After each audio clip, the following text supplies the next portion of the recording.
Friends, welcome to Devta tutorial. I am Ranu Thakur. हम कर रहे थे साइंस क्लास 8 का chapter second, micro organism friend and foe. तो 2 पार्ट हम कर चुके हैं, आज हम करेंगे थर्ड पार्ट में है आपका disease causing micro organism in plant में माइक्रो ऑर्गेनिज्म के कारण होने वाले डिसीज़ के बारे में आज हम पढ़ेंगे। ऐसे बहुत से माइक्रो ऑर्गेनिज्म होते हैं जो वीट में, राइस में, पोटैटो, शुगर केन, इन सभी प्लांट्स में क्या फैला देते हैं, डिसीज़ फैला देते हैं और इनकी जो प्रोडक्शन कैपेसिटी है उसे क्या कर देते हैं, कम कर देते हैं। और कभी कभी अगर वो ज़्यादा डिसीज़ हो जाती है प्लांट के लिए तो क्या हो जाता है, जो हमारा प्लांट है वो खेत में ही मर जाता है। ठीक है, तो इन डिसीज़ को बचाने के लिए क्या किया जाता है, कुछ केमिकल्स को हम इन प्लांट्स पे जो है वो छिड़का जाता है। ये केमिकल्स क्या करते हैं, जो माइक्रोब्स है उसकी ग्रोथ को रोक देते हैं और हमारे प्लांट्स को डिसीज़ होने से बचा लेते हैं। ठीक है, तो यहाँ पे इस टेबल में आपको कुछ प्लांट डिसीज़ दी हुई है कि प्लांट में कौन कौन सी डिसीज़ होती हैं, किस माइक्रो ऑर्गेनिज्म के कारण होती हैं और कैसे होती हैं। तो पहली जो है आपको दी है साइट्रस कैंकर। ये जो डिसीज़ है वो बैक्टीरिया के कारण होती है और ये कैसे होती है, एयर से होती है। सेकेंड वन जो है वो आपको दी है रस्ट और वीट। ये जो है वो फंगी के कारण होती है, कैसे होती है, एयर और सीड से होती है। थर्ड वन है आपका येलोविन मोसैक और भिंडी ओकरा। ये जो है वो वायरस के कारण होती है और ये इंसेक्ट से फैलती है। ठीक है, अब है आपका फूड पॉइजनिंग। बूझो को उसके फ्रेंड ने अपनी बर्थडे पार्टी में इनवाइट किया था, तो बूझो ने वहाँ पे बहुत सारे वैरायटी ऑफ फूड थे, तो बूझो ने क्या किया, बहुत ज़्यादा अच्छे से खाना खाया। उसके बाद वो जब घर आया तो उसे क्या होने लगी, वॉमिटिंग स्टार्ट हो जाती है। फिर उसे डॉक्टर के पास ले जाया जाता है और डॉक्टर बोलता है कि बूझो को क्या हो गया है, फूड पॉइजनिंग हो गई है। तो यहाँ पर जो पहेली है वो ये सोचती है कि फूड पॉइजन जो है वो कैसे बन सकता है। ठीक है, तो फूड पॉइजनिंग क्या होता है, जब हमारा जो फूड है वो माइक्रो ऑर्गेनिज्म के द्वारा ख़राब कर दिया जाता है और उसी फूड को हम लेते हैं तो हमें क्या हो जाती है, फूड पॉइजनिंग हो जाती है। और कभी कभी माइक्रो ऑर्गेनिज्म क्या करते हैं, जो हमारा फूड होता है उस पर टॉक्सिक सब्सटेंस में जहरीले पदार्थ जो हैं वो छोड़ देते हैं और जब हम ये फूड खाते हैं तो हमें कभी कभी तो सीरियस बीमारी भी हो जाती है और कभी कभी तो डेथ भी इससे फूड पॉइजनिंग से हो जाती है। इसीलिए बहुत ज़्यादा इंपॉर्टेंट है कि हम क्या करें, अपने जो फूड है उसको प्रिजर्व करके रखें, उससे सड़ने से बचाएं।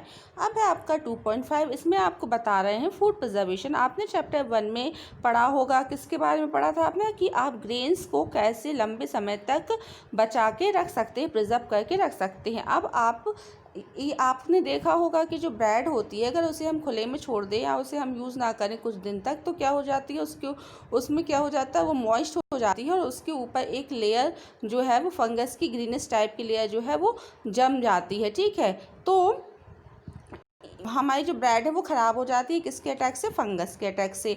जो माइक्रो ऑर्गेनिज्म है वो हमारे फूड को क्या कर देते हैं, स्पॉइल कर देते हैं और जो सड़ा हुआ खाना होता है उससे क्या आने लगती है, एक अजीब सी बदबू आने लगती है, उसका जो कलर है ना वो भी क्या हो जाता है, चेंज हो जाता है। ठीक है, अब पहेली जो है वो मार्केट से कुछ मैंगोज़ लाती है तो वो उनको कुछ दिन में नहीं खा पाती है, तो वो सोचती है कि इसे मैं बाद में खा लूँगी, लेकिन वो कुछ दिन बाद देखती है कि जो मैंगोज़ लाई हुई होती है ना वो कुछ ही दिन में क्या हो गए, सड़ गए हैं। फिर उसे याद आता है कि उसकी जो ग्रैंड मदर है वो जब आम का अचार डालती है, ठीक है, तो वो अचार तो बहुत ज़्यादा लंबे समय तक चल जाता है, तो वो कंफ्यूज हो जाती है कि आम तो वही है बट उसके जो आम है वो ख़राब हो गए हैं और ग्रैंड मदर के जो आम रहते हैं वो क्या है, ख़राब नहीं हुए, ऐसा क्यों।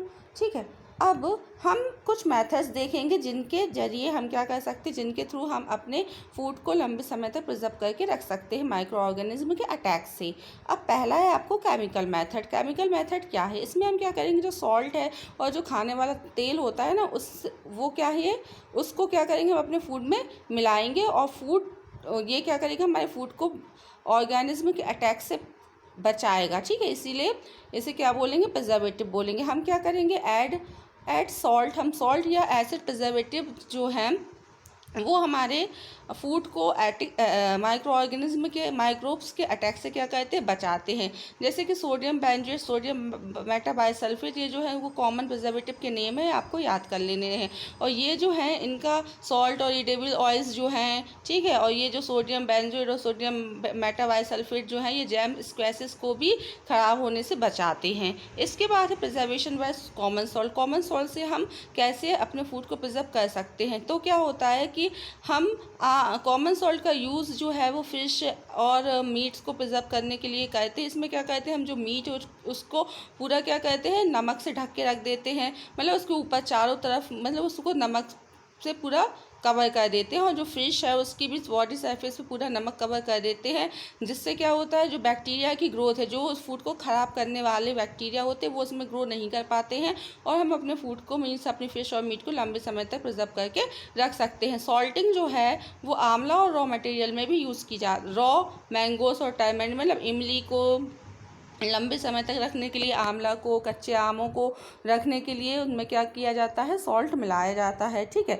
तो एक तो हो गया हमारा प्रिजर्वेशन बाय कॉमन सॉल्ट। ठीक है, अब है आपका प्रिजर्वेशन बाय शुगर। शुगर क्या करती है, जो मॉइस्चर होता है उसको क्या कर देती है, जो फूड में मॉइस्चर प्रेजेंट होता है उसे क्या कर देती है, कम कर देती है, जिससे क्या हो जाता है, जो बैक्टीरिया है उसका अटैक क्या हो जाता है, कम हो जाता है, और जो हमारा फूड है वो स्पॉइल होने से बच जाता है। तो ये जो है वो किस किस में किया जाता है, शुगर ऐड किस किस में की जाती है, जैम्स में, जेलीज में, स्क्वैशेस में, इन सभी को शुगर की मदद से प्रिजर्व करके रखा जाता है। अब नेक्स्ट आपका preservation by oil and vinegar. Vinegar और ऑयल के थ्रू भी हम क्या कर सकते हैं, अपने फूड को प्रिजर्व करके रख सकते हैं। ठीक है, ये क्या करता है, ये भी बैक्टीरिया की ग्रोथ को क्या कर देता है, कम कर देता है। ठीक है, अब है आपका हीट एंड कोल्ड ट्रीटमेंट। आपने अपनी मामा को जो है वो मिल्क बॉयल करते हुए देखा होगा, तो क्यों वो अब मिल्क बॉयल क्यों करती हैं, वो मिल्क बॉयल इसलिए करती हैं क्योंकि बॉयलिंग से क्या होता है, जो माइक्रो ऑर्गेनिज्म होते हैं वो क्या हो जाते हैं, मर जाते हैं।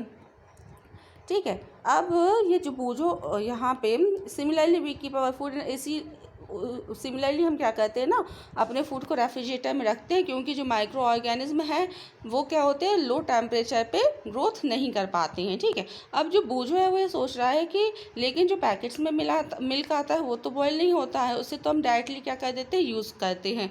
तो उसकी मम्मा बता रही है कि वो मिल्क जो है वो पास्चराइज्ड होता है। तो वो बूझो जो है वो ये सोच रहा है कि पास्चराइजेशन होता क्या है। तो जो पास्चराइज्ड मिल्क होता है उसे हम बिना उबाले ही यूज़ कर सकते हैं, क्योंकि उसमें कोई भी हार्मफुल माइक्रोब प्रेजेंट नहीं होता है। तो ऐसा क्यों होता है, क्योंकि उस मिल्क को कैसे तैयार किया जाता है, उस मिल्क को 70 डिग्री सेल्सियस पे क्या किया जाता है, हीट किया जाता है 15 से 30 सेकेंड्स के लिए, और उसे तुरंत क्या कर दिया जाता है, ठंडा कर दिया जाता है, स्टोर करके रख दिया जाता है। ऐसे इस तरीके से करने से जो माइक्रोब्स हैं उनकी ग्रोथ को क्या कर दिया जाता है, रोक दिया जाता है। ठीक है, ये प्रोसेस जो है वो किसने डिस्कवर की थी, लुइस पास्चर ने, और इसे क्या बोलते हैं अपन लोग, पास्चराइजेशन बोलते हैं।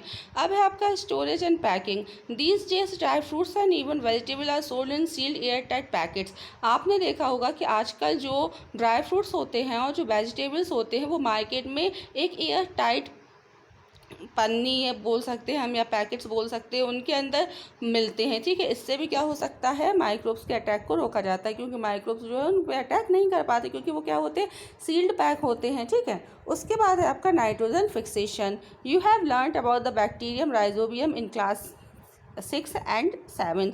आपने क्लास 6 और 7 में राइजोबियम नाम का एक जो बैक्टीरिया है उसके बारे में पढ़ा होगा। It is involve in the fixation of nitrogen the leguminous plant plasm. ये क्या करता है, एटमॉस्फेयर से नाइट्रोजन लेता है, और तो ये जो रहता है वो लेग्यूमिनस प्लांट के रूट में प्रेजेंट होता है। ठीक है, और जब ये रूट में प्रेजेंट होता है तो लेग्यूमिनस प्लांट कौन से हमारे बीन्स और पीस हो गए, जो लेग्यूम्स प्लांट होते हैं उनकी रूट में प्रेजेंट होता है, और एटमॉस्फेयर से नाइट्रोजन लेता है और प्लांट को देता है। इस तरीके से क्या करता है, एक सिम्बायोटिक रिलेशनशिप डेवलप करता है। कभी कभी क्या होता है, जब बहुत ज़्यादा बिजली कड़कती है और जो लाइटनिंग होती है उससे भी नाइट्रोजन फिक्सेशन हो जाता है। लेकिन आपको क्या पता है कि जो एटमॉस्फेयर में नाइट्रोजन का परसेंटेज है वो क्या है, 78% है। ठीक है, लेकिन but you know that the amount of nitrogen in the atmosphere remains constant. जो अमाउंट होता है ना नाइट्रोजन का, वो एटमॉस्फेयर में क्या होता है, कांस्टेंट होता है। You may wonder how. ठीक है, अब आप ये सोच रहे होंगे कैसे, तो वो हम नेक्स्ट सेक्शन में पढ़ेंगे। अब यहाँ पे देखिए आपको नाइट्रोजन साइकिल बताया जा रहा है। हमारे एटमॉस्फेयर में 78% नाइट्रोजन होती है। ठीक है, nitrogen is one of the essential constituent of all living organism. Nitrogen जो है वो सभी लिविंग ऑर्गेनिज्म के लिए क्या है, ज़रूरी है। तो ये जो एटमॉस्फेरिक नाइट्रोजन होती है ना, जो एटमॉस्फेयर में 78% प्रेजेंट है, उसे प्लांट्स और animals means plants, human beings, जो एनिमल्स होते हैं वो डायरेक्टली यूज़ नहीं कर सकते। कुछ बैक्टीरिया होते हैं जो ब्लू ग्रीन एल्गाई होती है। ब्लू ग्रीन एल्गाई आपको समझ में आया होगा, जो कई होती है ना ग्रीन कलर की, जो बरसात में लग जाती है, वो क्या होती है, हमारे सॉइल में प्रेजेंट होती है। वो जो है वो एटमॉस्फेयर से नाइट्रोजन लेती है और उसे फिर क्या करती है, कन्वर्ट करती है कंपाउंड ऑफ नाइट्रोजन में, मतलब उसके बाद हम क्या करते हैं, उसे यूज़ करते हैं। जो बैक्टीरिया थे, सर्टेन बैक्टीरिया हमारी सॉइल में प्रेजेंट, उनने क्या किया कि नाइट्रोजन को पहले खुद लिया, फिर उसको कंपाउंड ऑफ नाइट्रोजन में कन्वर्ट किया, मींस नाइट्रोजन लेके उसे यूजेबल कंपाउंड में कन्वर्ट किया, और फिर ये जो नाइट्रोजन है वो यूटिलाइज होती है प्लांट्स के थ्रू बाय द सॉइल, मतलब फ्रॉम द सॉइल, क्योंकि सॉइल के अंदर कौन सी नाइट्रोजन आ गई, यूजेबल नाइट्रोजन है। अब वो यूजेबल नाइट्रोजन है वो कौन लेगा, प्लांट्स लेंगे, ठीक है। और प्लांट्स को कौन खाएगा, एनिमल्स खाएंगे या ह्यूमन बींग्स खाएगा। तो ये नाइट्रोजन किसके पास चली जाएगी, प्लांट्स से एनिमल्स के पास चली जाएगी, और एनिमल को ह्यूमन बींग खाएगा। मीन्स इस तरीके से जो नाइट्रोजन की साइकिल है वो चलती जाएगी। और फिर क्या होगा, फिर जब प्लांट्स और एनिमल्स जो हैं वो मर जाते हैं, तो जो बैक्टीरिया और फंगी प्रेजेंट होते हैं हमारे सॉइल में, वो क्या करते हैं, convert the nitrogenous waste into nitrogenous compound. वो क्या करते हैं, उन्हें नाइट्रोजन वेस्ट को नाइट्रोजिनस कंपाउंड में कन्वर्ट कर देते हैं, जो कि प्लांट फिर से यूज़ कर लेता है, ठीक है। अब फिर से वही साइकिल चलेगी। और क्या होता है, कुछ सर्टेन बैक्टीरिया होते हैं जो नाइट्रोजनस वेस्ट को किस में कन्वर्ट कर देते हैं, नाइट्रोजन गैस में, और जो कि कहाँ पर चली जाती है, फिर से एटमॉस्फेयर में वापस चली जाती है। इस एज अ रिजल्ट इसका रिजल्ट ये होता है, जो परसेंटेज होता है नाइट्रोजन का इन द एटमॉस्फेयर, वो हमेशा क्या होता है, कॉन्स्टेंट होता है। तो ये था हमारा चैप्टर 2 जो आज खत्म होता है। आई होप आपको ये चैप्टर अच्छे समझ में आया होगा। अगर आपको वीडियो अच्छा लगे तो प्लीज़ इसे लाइक और सब्सक्राइब कीजिए।